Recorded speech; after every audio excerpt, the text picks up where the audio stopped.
और सीरिया की जंग में सुपर पावर्स का टकराव होने की आशंका बढ़ती जा रही है। अमेरिका का लक्ष्य असद सरकार की समाप्ति है और रूस असद सरकार को बचाए रखने के लिए विद्रोहियों पर हवाई हमले कर रहा है। सीरिया में अमेरिका की सैन्य शक्ति के मुकाबले रूस बड़ी सैन्य शक्ति है। अरब से जुड़े रूस के हितों का एपिसेंटर सीरिया है और इन हितों को साधने के लिए असद सरकार का बचे रहना जरूरी है। सीरिया की इस जंग में एक कोण रूस बनाम अमेरिका भी है। देखिए अमेरिका कैसे विद्रोहियों के जरिए सीरिया से रूस को बाहर करने की रणनीति पर काम कर रहा है। सीरिया में जारी घटनाक्रम के दृश्यों में विद्रोही लड़ाके और सीरियाई सेना के जवान दिखाई देते हैं।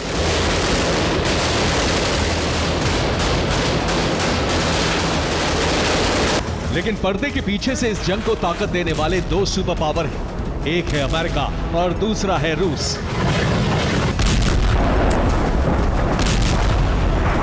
सोवियत रूस के विघटन और अफगानिस्तान में रूसी सेना की हार के बाद अमेरिका ये मान रहा था कि उसने अपने सबसे बड़े दुश्मन को खत्म कर दिया।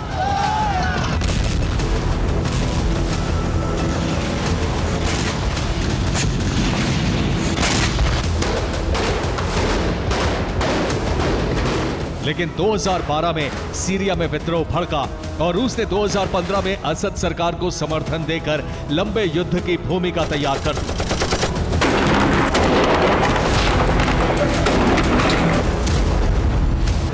अफगानिस्तान में हार के 35 साल बाद पुतिन ने सीरिया विदेश नीति से अमेरिका को यह संदेश दिया था कि रूस वैश्विक मंच पर अपनी खोई हुई प्रभावशाली छवि को दोबारा हासिल कर रहा है।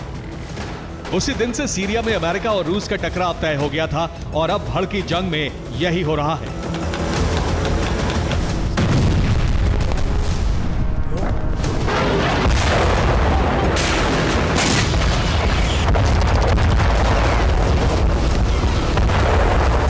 सीरिया की जंग रूस और अमेरिका की जंग में बदलती जा रही है। अमेरिका चाहता है कि सीरिया की जमीन से रूस को अफगानिस्तान की तरफ बाहर कर दिया जाए और यहां भी उसने अफगानिस्तान मॉडल लागू कर दिया है।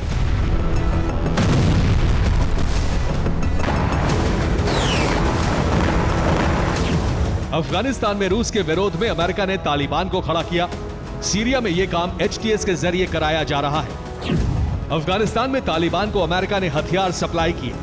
यहां HTS और उसके साथी संगठनों को अमेरिका हथियार सप्लाई कर रहा है।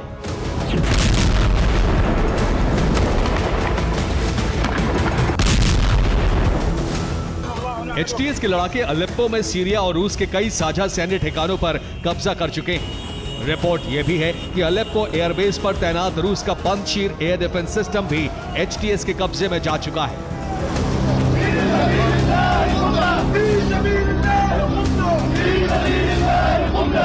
इस जंग को भड़काने के पीछे अमेरिका के दो मकसद हैं। पहला असद सरकार का अंत और दूसरा रूसी सैन्य शक्ति का ग्लोबल विस्तार खत्म करना।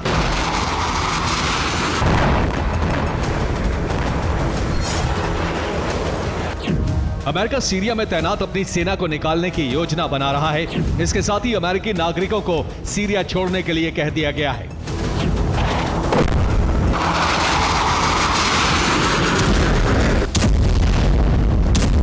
अमेरिका की योजना है कि अपनी सेना हटाने के बाद सीरिया की जंग से आधिकारिक तौर पर बाहर हो जाए और इसके साथ ही HTS को हथियार सप्लाई होती रहे।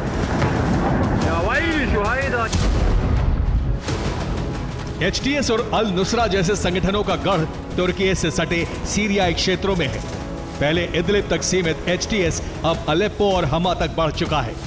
तुर्की की सीमा से अमेरिका लगातार HTS को हथियार सप्लाई कर रहा है।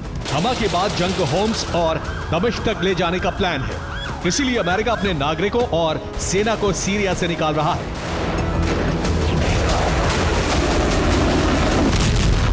इसका मकसद है सीरिया से रूस को हटाकर अरब में उसका प्रभाव खत्म करना। –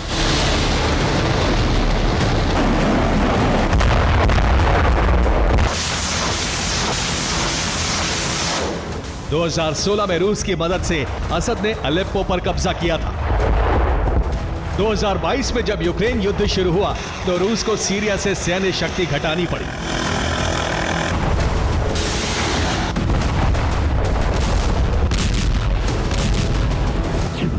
रूस ने 2023 में अलेप्पो से 5000 जवानों का ट्रांसफर यूक्रेन किया।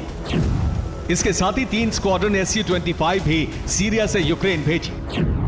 S-300 long range missile system भी सीरिया से हटा लिए गए।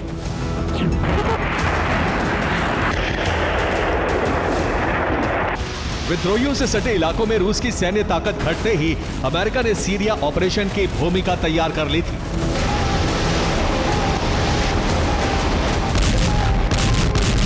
अमेरिका नहीं चाहता है कि अरब में रूस और उसके साथी देश इजराइल के लिए सिर दर्द बन जाएं, और अपनी शक्ति विस्तार के लिए रूस को सीरिया की बहुत जरूरत है।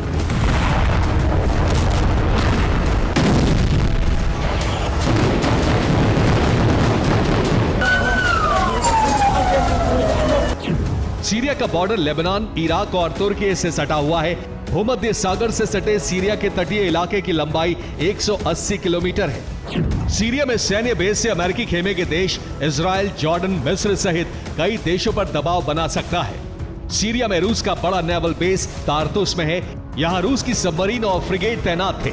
इसके अलावा सीरिया के लताकिया में रूस का बड़ा सैन्य बेस है।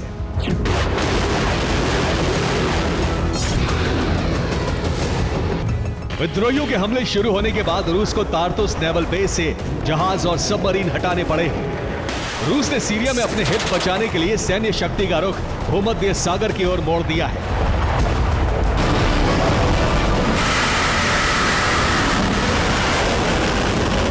चार दिसंबर को रूसी नेवी ने भूमध्य सागर में युद्धाभ्यास किया। इस युद्धाभ्यास में हाइपरसोनिक मिसाइल जिरकॉन का इस्तेमाल किया गया। अब रूस का यह बेड़ा सीरिया के करीब तैनात कर दिया गया है। सीरिया में अमेरिकी बेस और विद्रोहियों पर हाइपरसोनिक मिसाइल हमले होने का खतरा बढ़ गया है।